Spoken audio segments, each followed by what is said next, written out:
လေးနဲ့ပြောရမည်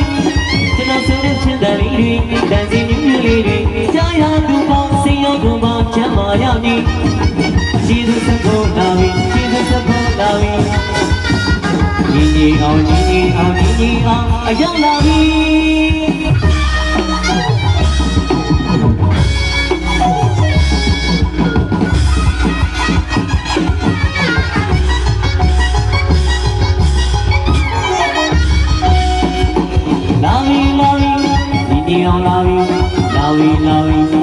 ဒီအောင်လာပြီ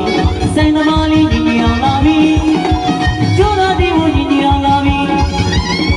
ဒီလိုပွဲမှာပရိသတ်အားလုံးကျွန်တော်ရဲ့လက်တံလေးနဲ့ပြောရမည်ကျွန်တော်ဆိုတဲ့ချစ်တဲ့လေးတွေပဲစီမျိုးမျိုးလေးတွေကြားရသူပေါင်းစင်ရောကိုပါချမ်းသာရမည်ကျေးဇူးစဖို့လာပြီကျေးဇူးစဖို့လာပြီဒီအောင်အရောက်လာပြီ